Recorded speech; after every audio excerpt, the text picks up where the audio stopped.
Hello, welcome to episode 89 of Dissonant Waves. My name is Dominic. Who are you? Uh, Hello. I am I, literal. I was not here for the majority of last week. and I am Trix, and I'm recording on an iPhone. Yes, so if we all sound similar now, maybe that's why. Who knows? I Yeah. probably sound the worst now. I don't know why. Anyway, we've got 3 albums this week to talk about. I feel like we're going to have some words for each other. Yeah. Uh, we, Uh, we got Alex Cameron's Oxy Music, Alice Glass's Pray For, and Shakey Graves Can't Wake Up. How shall we begin this episode? which one do you have the strongest words for? Alex Cameron. Go ahead. Start it off with Alex Cameron. All right. This is a singer-songwriter from Australia I don't know much about. I'd never really heard of him before. And my opinion of him now is that we have A, David Bowie at home, B, left soft rock in the 80s for a reason, and C, write an album about something better, because this fucking sucks and is boring. See, I disagree that it's boring and it sucks. However, this did not match up to the expectations that I had for this album. Granted, I think there are some catchy moments, I will admit, but it is not amazing. You were saying, Trix? Tricks can go first, actually. Yeah. I was gonna say I'm gonna be honest. Until I listened to this album on Wednesday, I thought you had selected an Alex Boniello new album. Had a new album. Fair enough. So Alex Cameron is a singer songwriter. Is a little bit more underappreciated than you might think, because he's actually written songs for artists like The Killers. He's actually, which is a big surprise. Their song specifically "Run for Cover," I'm pretty sure it was actually written from Alex Cameron. And his last album, Miami Memory, was actually really good. The topics that it was talking about in there seemed to be a bit more personal and were a bit more kind of like a bit more unique with a lot of the takes that were kind of taken on there, or even if it weren't so unique, there was still a good view on it. Fantano listeners and viewers would obviously know that "Far From Born Again" was his favorite single. The one that kind of talks about how we don't look at sex workers as actual people just because of they're sex workers. And here he's had a couple of songs on here where I think where his music really shines is just the lyricisms and the stories in there, like Sarah Joe, which kind of talks about this whole his family falling into the whole Facebook conspiracy shit and kind of going with that whole kind of don't trust the vaccine stuff. Yeah. Hey Hole, which is probably the catchiest song on here, which is I guess a bit of a harder way to say, but it's it's like this kind of character that's kind of distance some kind of family kind of thing, which is going into this whole it's a pandemic affected story. Yeah. And I don't think it's the freshest take on any of this. I don't think any of it's spectacular. The last 2 songs, I mean, cancel culture's just kind of there. I was actually really hyped going into and hearing that rapper come out of nowhere. I was like, oh, I forgot what his name is. Lloyd I was Vines. actually excited. Yeah, Lloyd Vines. Thank you very much. I was hoping that song would be a lot more interesting than it actually was, but it kind of when there's so much to talk about cancel culture, whether it exists, what's the take on it, and everything. Alex Cameron unfortunately managed to kind of take the one take here that's not actually a take at all. It's the humorous take. Yeah, it's I think you are being a bit harsh, because there are some points where he just goes and shows his talents as a songwriter in here. But I also do feel like this is probably the worst way to be to him. I think he did it a lot better and all that stuff. Like, for me personally, I always have found this subject matter, and to give a little context, this is somewhat based on the novel Cherry by Nico Walker, which was also made into a movie starring Tom Holland recently. That's about an Iraqi war veteran falling into drugs and all of that. For whatever reason, I find those stories typically to be very boring and poor at exploring those topics in ways that I find meaningful and heartfelt. They don't usually work for me. And so I was kind of afraid when I heard that this was inspired by that. And despite some of the catchy moments, I just really felt like like he's just playing, he's just kind of showing these things, and yes, this is a topic, and this is what happens, and this is how people discuss it, but never really actually saying anything interesting about it. Yeah. I mean, yeah, it's a kind of a, I don't know, I'm still 50-50 on this album. I didn't really know it was coming out until it had came out. And then, yeah, it's came and gone. I think I'll probably listen to K-Hole on my playlist because I actually really like that song. I think it's really catchy. I think there were some lines on here which are memorable, but I'm still not sure if they're great or not. Like breakdowns, like if I have a breakdown, will you break up with?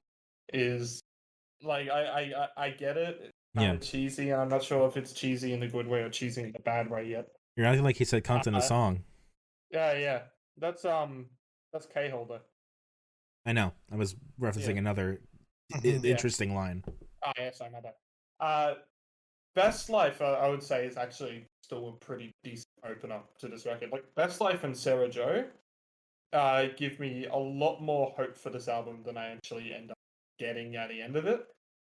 Because I feel like those ones are really catchy, and then I still kind of pop sound into them, and they're interesting enough for me to have cared. But then it's like, yeah, outside of K-Hole, the rest of the album just kind of exists. I'm without a doubt disappointed with this record, but it's not to say that it's like left a sour taste in my mouth. There's still moments on here that I enjoy. Alex Cameron, obviously, still a very talented songwriter. I mean, one of my favorite songs of 2017 was the collaboration he did with Kieran J. Callanan, Big Enough. I mean, I can't name every single one of his bloody writing credits off by heart, but sure. Big fan. A little. I'm more wondering, like, do I like this or Cowboy Tears more? Is my question. I think I come off liking more moments of this album than Cowboy Tears, but I think Cowboy Tears is somehow more coherent. It's Cowboy Tears for me that I like more. Oh, that's no surprise. Yeah. We were more critical on that. I'm more critical on this one. I'm just trying to figure out, like, I do agree. I think moments on here are better. I like K-Hole being catchy, despite I'm not the biggest fan of that song. Yeah. I do like Sarah Joe, and I remember thinking Oxy Music was interesting. I don't remember it now though, which is always a great sign. But like, there were definitely moments on here that stuck with me. Overall, though, it just seems really short and not explaining enough, or really. His albums have always been short. I mean, his longest one is 41 minutes, and his that's fine. Debut was 30. So it's always been around this very similar length. But you can do stuff with that length that I feel like he's not doing. Yeah. Look, he's always put out an album, it's always been playing a character in those albums, which I think that's still doing that here. Very good concept to be trying to do, because not much people go like, I'm going to do a new character and this album and stuff like that. But here, the character that he's describing is just not interesting, because a lot of other people have already put out albums kind of like this character, and it's just a bit more personal, and it actually like hits harder. And I mean, we're kind of no one probably wants to hear it from a fucking to say to a musician. No one probably wants to hear it, but we're really starting to get fucking sick to death of pandemic albums. It's like, what is this, like, clearly a pandemic album, I guess? What is about it? There was definitely moments on here where it talks about vaccines. It's literally talks like it's not also just always focused on pandemic as much as it also is based off like drug use stuff. But there's obviously been a lot of influence by that kind of like pandemic happening. It's an album. I don't hate it as much as you two do, but I'm not gonna go back to this. If I ever go back to Alex Cameron, I'll probably do Miami Memory. I don't exactly hate it, but I didn't love it. Yeah, I think I'm on the same boat then. I'm looking for, which song was it that had the whole line about vaccines? Sarah Joe with the my brother. Who told my brother not to get vaccines? Yes. Yeah, Sarah Joe. That was Which is actually a single released last year.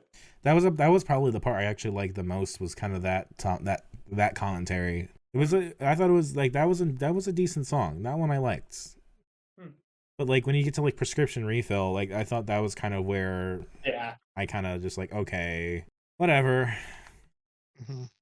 And then and then like Hold the Line is like where it gets really David Bowie, and then Dead Eyes is like the Dead Eyes felt like knocking on heaven's door to me, and I just did not feel like that was a needed direction. I can't tell if that's an insult to Alex Cameron or Bob Dylan. Well, he has like the ooh kind of thing, Yeah.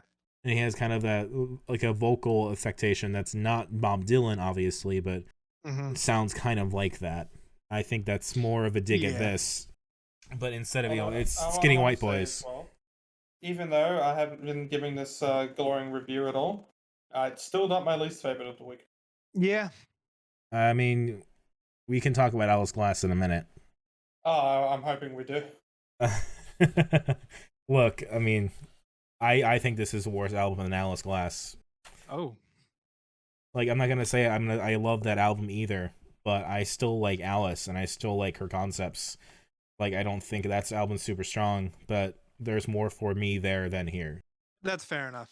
Like, this is just some crooner guy that, I'm born too late. Yeah, I'm born in a time where they don't understand me. Look, I reckon we can move over to Alice Glass. There's not actually too much more to talk about on this record. I admittedly thought it'd be a lot more interesting when I picked it. Favorites, Sarah Joe and Oxy Music. Least favorites, probably Hold the Line. Least favorites probably cancel culture. I think that one just like I don't really hate any song on here, but that one just like disappoints me the most. Favorite K-Hole and Sarah Joe. I do not have the track list in front of me, and I can't install my music app on my phone, so we'll call it good for now. That's fair. Fair enough. All right. You want to introduce the Alice Glass before I tear it down?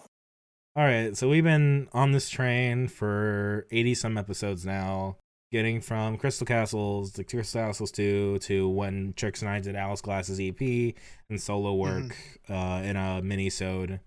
And here it is, finally, the debut LP from Alice Glass. She's been working on it for 4 years, and it's Pray For. Yes. And Stillbirth is her best single and her best song. The very first thing she put out after breaking up with Crystal Castles. Yeah, I'll give you that. Stillbirth fucking is great. I wish it was on here. Can I do my hot takes now? I'm waiting for you, yes. I have a lot of things I want to say that I won't actually say. There are things that I feel like it's just a bit too controversial to say, and straight up, like when it comes into Alice Glass's situation, I absolutely feel for her. It's an absolutely disgusting event that she had to go through. Yeah. Yes. In saying that, that is not the reason why I'm tired out of all the times that we bring it up and everything of listening to Alice Glass or Crystal Castles. The music just sucks. It shits me to tears. It gives off this whole I'm haunting, it's everything scary kind of vibe, but it's been done. It's already been fucking done. It was done better by the Goths. I really don't give enough shits anymore. I've listened to enough music out there, which is the whole depressing, everything sucks and I'm going to die type of vibe that comes out of there, and it's done as shit done better, and it was done better by the fucking Goths. Here, if I want to listen to hyperpop, 100 Gex did it a bunch better. I'm going back to then. I'll go back and listen to Sophie's debut. That's much more interesting production on here. Here, it sounds like the same fucking song every single fucking time, and I don't care. I don't care this like whispering vocals and then random screams that happen in it. It's just not entertaining. It's not like this isn't talented music or anything to make. It's just very much not entertaining. It wasn't good with Crystal Castles. Don't like it with her solo stuff. I disagree with you that it all sounds the same, because it seems to very clearly not want to sound the same. Like, Baby Teeth is that fucking music box track, and then, like, The Hunted is more of, like, the Alice I would expect, where it's harsher. You can clearly tell Jupiter Keys from Health is on this, in that track, where it sounds more like a Health track.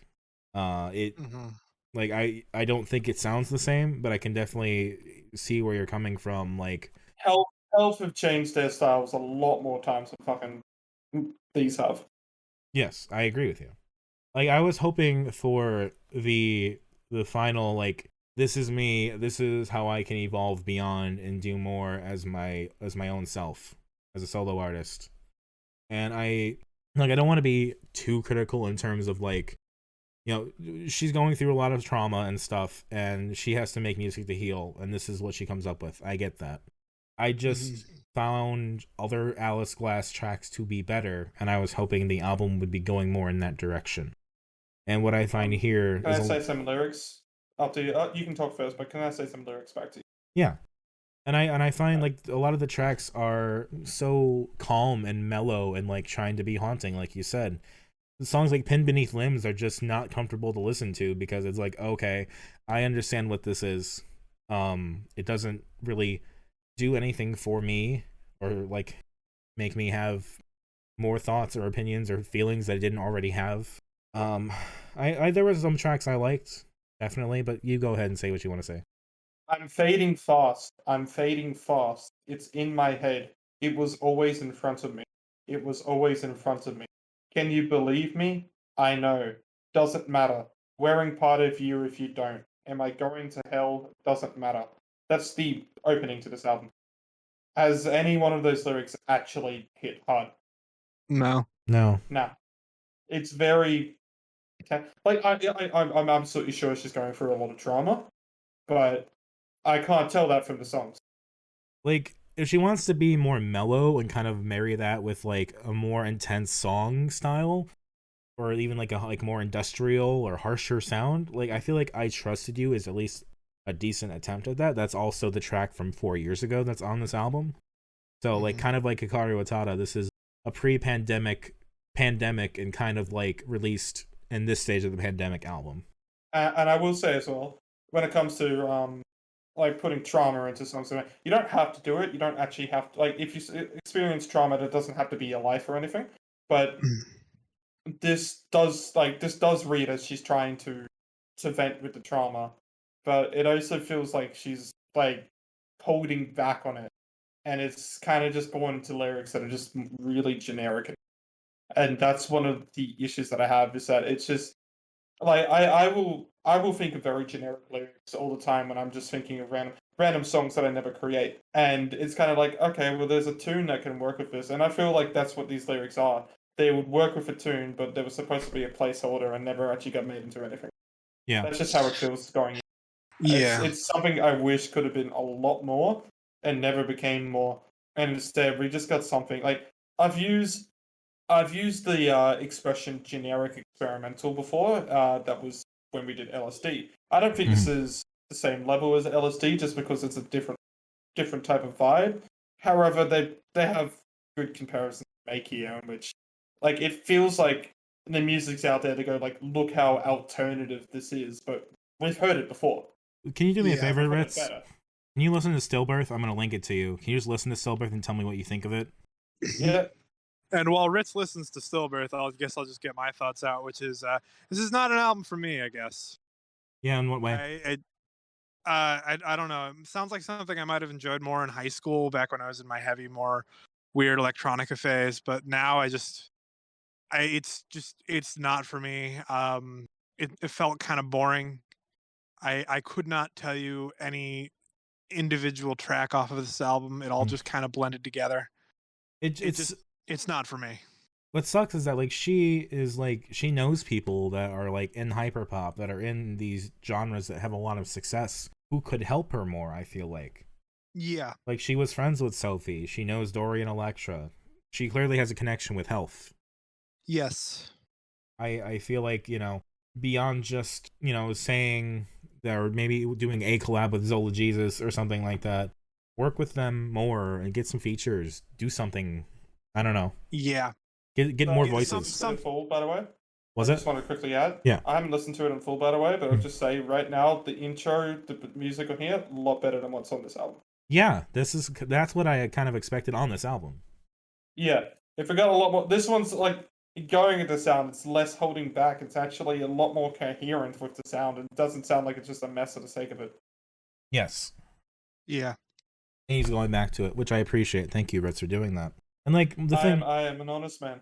yes, the thing that I guess gets me about this too is that like she does the Crystal Castles trick of ending the album on a sad note. And like I Trusted You is I think a decent, song, but then Sorrow Ends is like the last minute like instrumental emotions rising, leaving things feeling unsettled kind of thing where it cuts out suddenly. And I don't know, I don't really feel a lot from that. Like it's kind of cool in that it's, expressing things more in instrumentals than vocals, but I don't like that trope very much because it feels always clear and coherently just a ploy. Like you can do it well where you put the sad track at the end, but rarely is it good unless you are really good at it. Yeah. I never got what was the whole big deal with the whole put the slower track, put the sadder track at the end of an album. Most of the time, like it's not always needed. Sometimes a good album closer is something that just wraps up the album instead of being slower. I think I can actually answer this, and it kind of goes back to the history of just the LP as a format. Yeah. So with vinyl records, how they are, as you get closer to the center, you lose a lot more fidelity. And so oftentimes on older albums, you'll see they'll have slower songs towards the end of the side. And I think that just kind of held over from the analog age into the digital age. Interesting. I did not know that. I guess that would make sense then if you're kind of going for what else can we do to fill the space. We got this minute instrumental. We got I Trusted You. Like I said, I Trusted You is not even really listed as a single. It just happens to be a 4-year-old song that was put on the record. Yeah. But then, like, other songs I did like The Hunted, kind of have more of that style that I'm looking for. Like, I can't fully judge it by the fact that it doesn't have what I want. I also have to take the album on its own merits. It's just that a lot of the moments I think on here are inferior to other moments that she has created with what little solo music she has had so far. Yeah. And this, like Ritz said, it feels like a lot of placeholder stuff. I mean, kind of, not all the time, but it feels like the incidental tracks. It feels like the deeper cuts of an album that has those centerpiece moments, and those just don't exist as much here. Yeah. I get that. What did you think, Ritz? I think that single was better than most of the stuff on there. It still has a lot of the sounds that I'm not really big into, but if we'd had something that sounded a bit more coherent than as that did, probably would have enjoyed this album a bit more. Yeah. As of now, this album's probably one of my least favorites of the year, like from 2022. Oh wow. I can understand that, definitely. And like maybe it'll be like last week with Foxy, where I was like, okay, I'm not gonna put Foxy last, and then 15 minutes after the episode, I put Foxy last after I even said my rankings because yeah, Sisyphus wasn't super into the album, but it is better. It's more interesting to listen to. I don't have as much disappointment. Oh, spoiler alert! You're probably gonna get a unanimous number one this week. It's not. Yeah. It's just out of pure default, to be honest. What did it default do? Oh, I mean, this isn't the first time I've won by default, but I'll take it. You gotta take them. Gotta take them. Yeah. When we try to put stuff on here, like we don't always know how it's going to turn out, and sometimes it doesn't work as much as we want it to. Well, it's I have the right to pick albums that I haven't listened to yet because they don't do it too much, and they usually pan out. The only person who doesn't is Domino, because how many times has that failed to pan out? Yeah. No more Alex Boniello. No more Alex Boniello. Fuck, we did it at the same time. That was beautiful. By the way, let's divert for a second. Ritz, do you have anything else to say about last week since you were in the Nexus? I already forgot what we did last week. Mostly because that was just me bleeding out, which is caught on the episode. Yes. You hear me go. Yeah, you hear me go. Oh, I just bled. And then it turns out it wouldn't stop bleeding for an hour. Good times, good times. Yeah. Do you want to talk about Birds of Tokyo real quick? No. No, just, you've had your chance. I I mean, think it's not much more else to say than other than I listened to it a shit ton during uni. Mhm. Like the hell out of it. Still do like it. War is bad, okay? And to also probably ruin the song Silhouettic, if you do pay attention, you can hear Ian Kenny breathing pretty loudly throughout the whole fucking song. that's kind of funny. I have to listen to that now. Yeah. Yeah. Yeah, it's like after every he pretty much does it on one thing, so he goes like silhouettic perfect scene. Everything is nothing new to me. And you will hear it. You will fucking hear it. Interesting. Yeah. Yeah. Anything about the And EPs? it doesn't ruin the song, but I Yeah. forgot what EPs are that. I've forgotten how Ali sounds, to be honest. I didn't mind it. And Sisyphus? I like Sisyphus a bit. Tossing and turning. And then I remember that I hated Foxy Shazam. So Foxy or Alice Glass then? Fuck.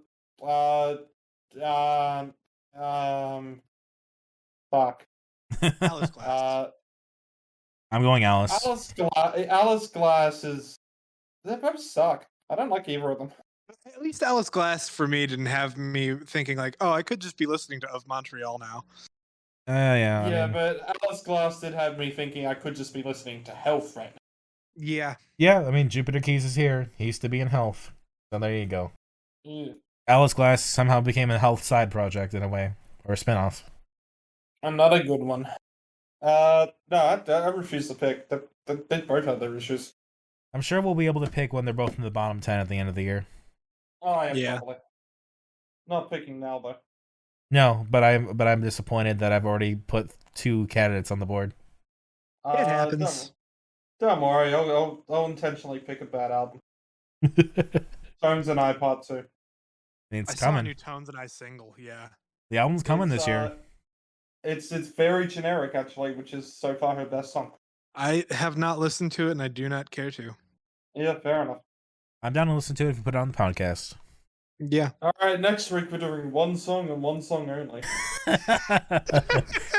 The Tones and I sequel special. Yes. There's not much else. Oh, the other thing I did want to mention about Alice Glass, interestingly, although I think the reasons are both the same and different, is that she had a very similar dispute with Loma Vista that Injury Reserve did. Mm. And like them, she left the record and released the album herself. Interesting. We see how that worked out for Injury Reserve, and we see how that worked out for Alice. Yeah. I mean, the Injury was so fantastic. It still is. I wonder what it is about Loma Vista that's so... What are they doing that's so controlling or whatever? Like, if you have this problem multiple times within a year, it does not spell any good news for you. It does not. I've got no more takes on this album. Yeah. Favorites, The Hunted. I ran out of takes about 10 minutes ago. Yeah, fair enough. Favorites are The Hunted, Suffer and Swallow. Maybe no. Least favorite's probably Pray or Pin Beneath Limbs. The Baby Teeth is down there as well. I don't have a favorite. And I'm with Ritz. Yeah, can't really give a least favorite. It's like no song really grabbed my attention enough to go like I might listen to this. I mean, I have Alice Glass on the 2022 shortlist because just of name itself, but that's just gonna be one of those ones that gets played when I have it on very low volume in the background by playing CS. Mm-hmm. That's fair. Like, I felt I had to cover it. Now I've kind of wrapped up that whole Crystal Castle saga for the longest time. You know, I don't know if we'll ever go back. I think it's good. Yeah, I think it's good if we just leave it be. If she puts out an album, and I hope she does, if she puts out an album that's actually interesting to talk about, bring it up again. But I'll listen to it, like, and actually judge and see if it's worth it.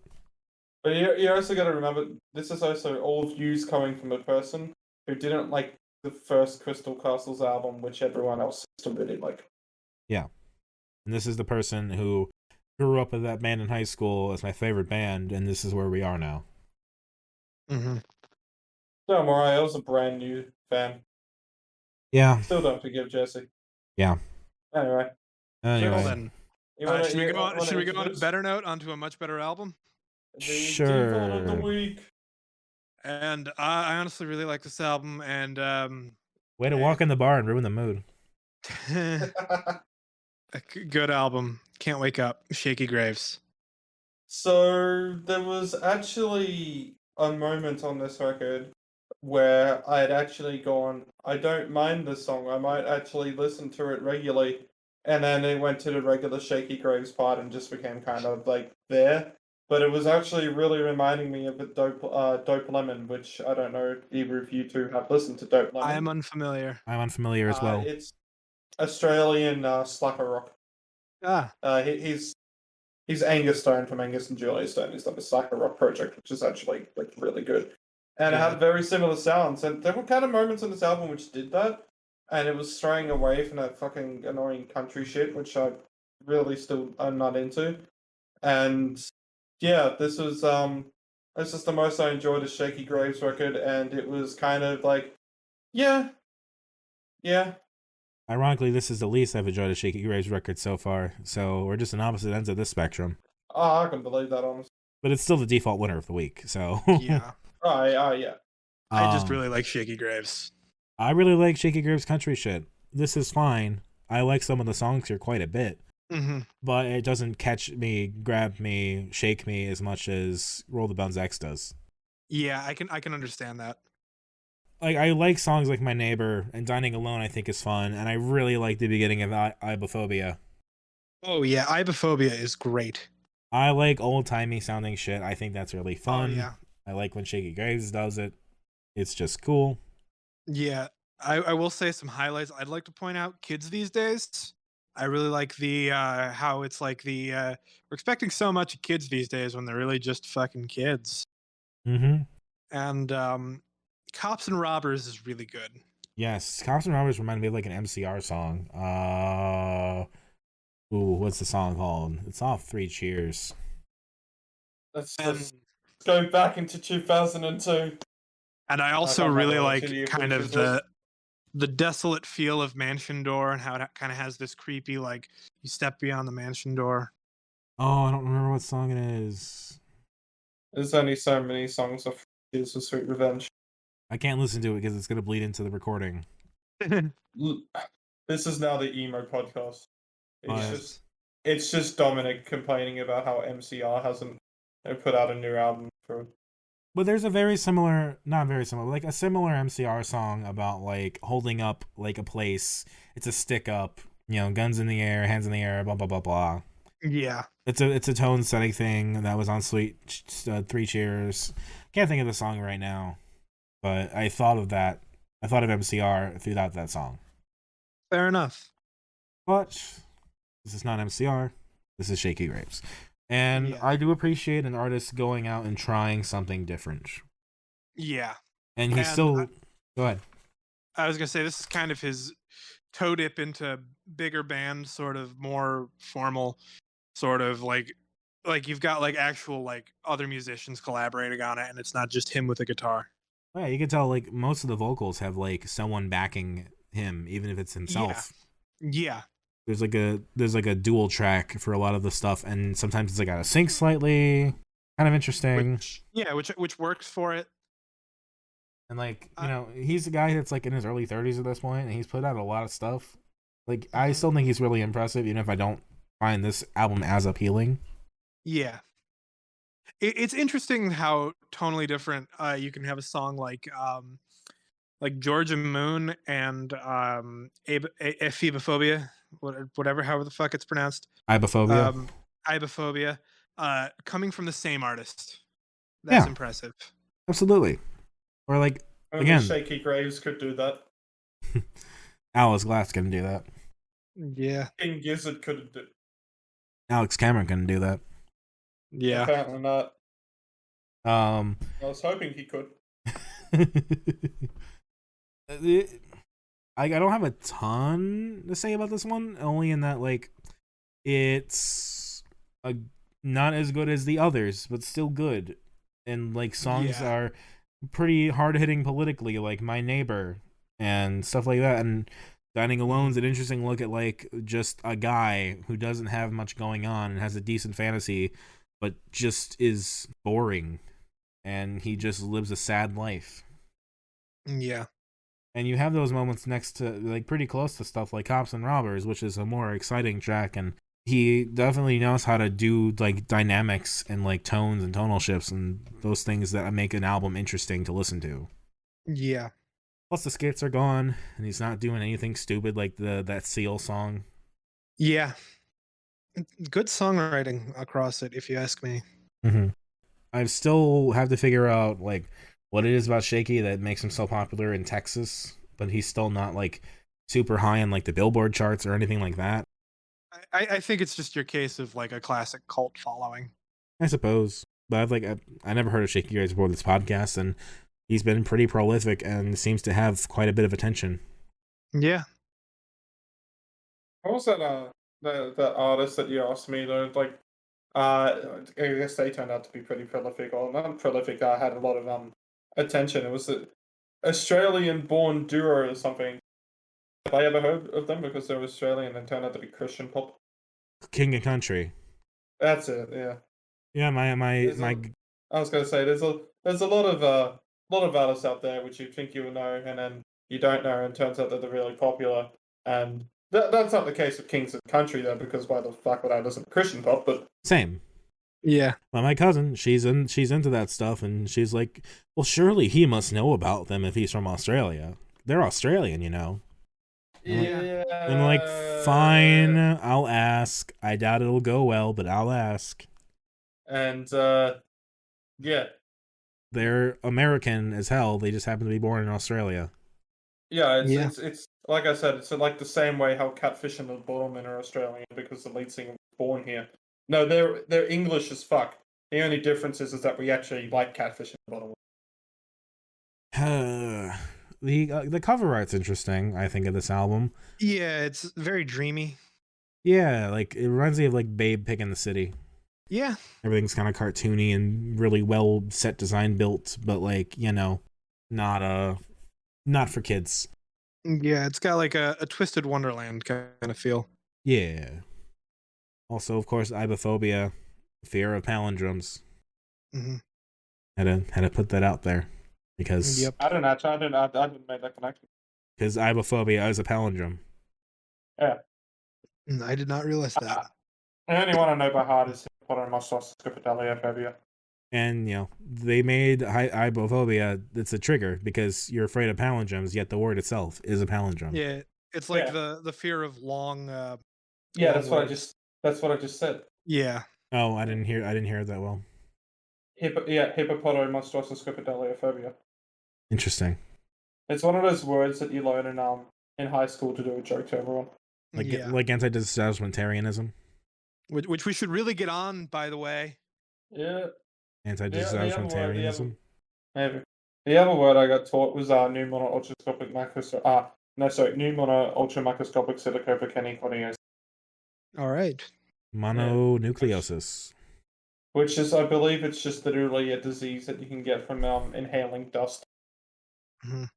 And of course, there is the favorite deoxyribonucleic acid. Yep. Titin, which is the shortened one of what is actually like one of the longest words. I will say, looking at the lyrics to like ibophobia, there's a lot of palindromes in it, which I never noticed. And I remember there's something about kayaks. Race car, kayak, nurses run. I have ibophobia. What about Weird Al Yankovic's Bob Dylan parody, Bob? That's if you haven't ever heard that one, that song's literally every line in it is a palindrome. That's cool. I appreciate that. That is cool. Bob Dylan Smells is the Homer's Wear URL, I think, for the Twitter. Yeah. Yeah. Something like that. Yeah. Yeah. Shakey Graves exists. Good on him. Yeah. It's a fun album. We finally found an album that we can all agree is number one. That's Shakey Graves.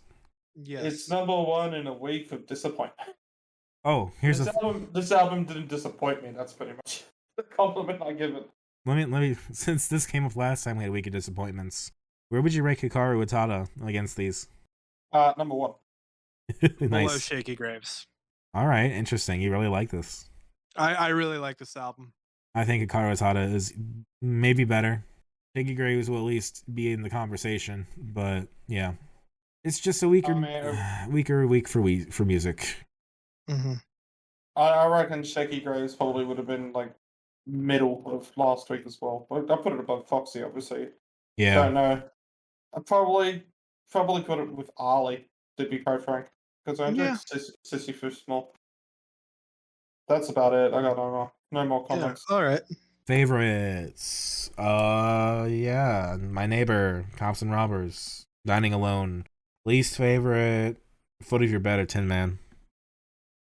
Ritz. I would not really give you a favorite except for I think it was like Dining Alone. I think.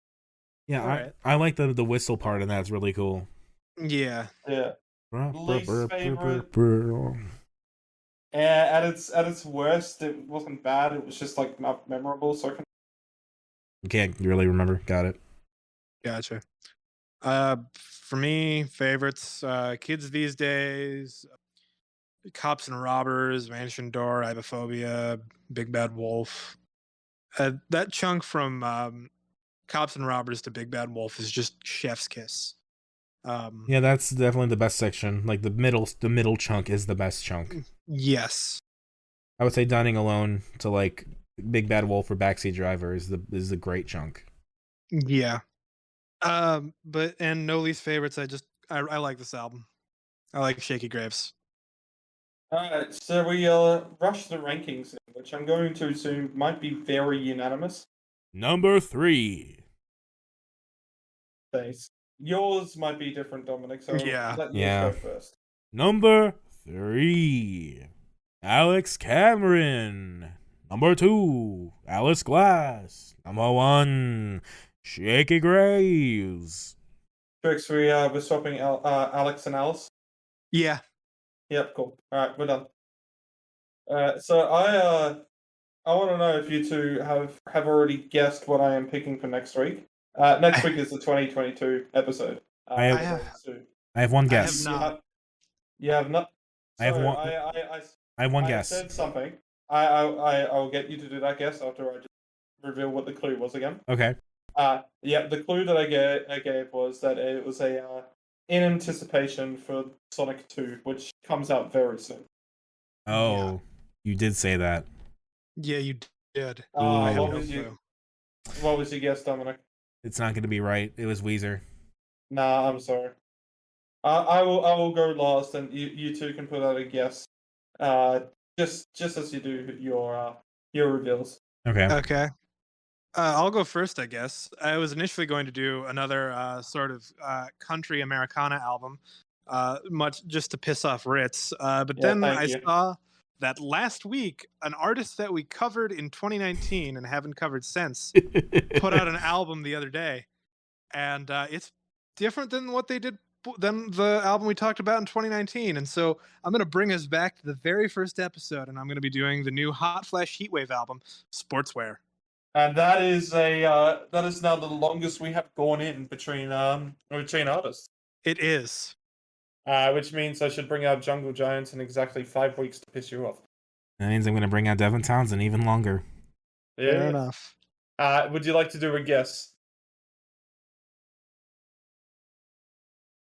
Chicks, that was a question for you. I have no clue, if I'm going to be honest, for the Sonic 2 guess. Okay. Dominic, you want to do your pick? Indeed. Well, this is really anticipation for next week, or the 2 weeks from now, when we do our Smith's Steak episode, finally. Oh, boy. And, ironically, somehow, we thought Beach House was cool because they put out 4 EPs and made it an album, 2 in 2021, 2 in 2022. Somehow, there was another artist that did the exact same thing. Huh. It's Johnny Marr. Fever Dreams, parts 1 through 4. All right. That's actually we've never actually talked about Johnny Marr yet, have we? He was in the Avalanches album. I like. Yeah, like in far, man. Yeah, I meant more like in depth, but yeah, no we haven't. This will be a good one. Do you have any last guess, Dominic? I don't know, Doja Cat. Yes, sure, why not? it's something else. So, I figured, hey, Sonic 2 comes out very soon, and the big reveal about that is that Knuckles is played by... Oh, Idris okay. Elba.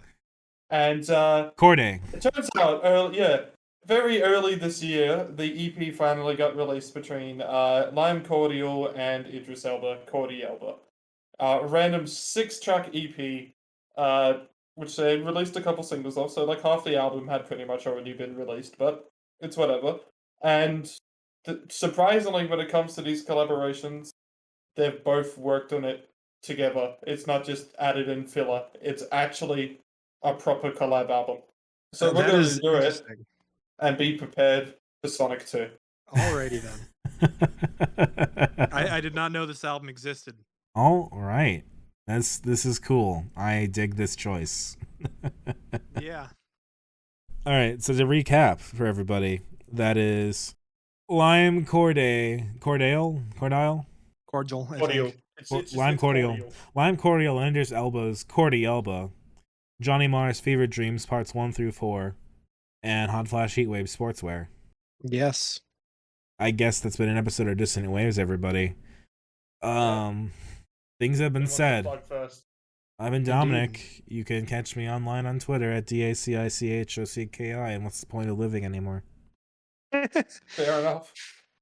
I've been Riddlin. You can catch me on my website, Riddlin for Kids, so github.io, not AO. I also have a YouTube channel that's linked in the description below. I also put stuff out on random things like Bandcamp and Steam that might be in the description, or depending if I feel, because I have been updating my Steam game every once in a while. I still put it in the links. Yeah. Hell yeah. I have been Tricks. You can catch me online at procrastinaut_ on Twitter. That is, again, like procrastinating astronaut, then underscore at the end of it. I also have a bunch of other shit I'm working on. I'm writing a lot of comedy sketches that I don't know if will ever come to fruition, but who knows? Maybe that'll be a thing in the future. I'm actually okay. I'm not that depressed. I'm sorry. Next week, though, is going to be episode 90, which means we're 10 away from 100 almost. Fuck. Yeah, we're getting there. Yeah. You can also find me on YouTube and stuff, and I'm in Tilting Windmill Studios and the blah, blah, blah, blah, blah. That's going to do it for us. Have a great day. We're going to have an interesting listening session, I'm sure, all over the board next week. Good night. No one? All right. Yeah.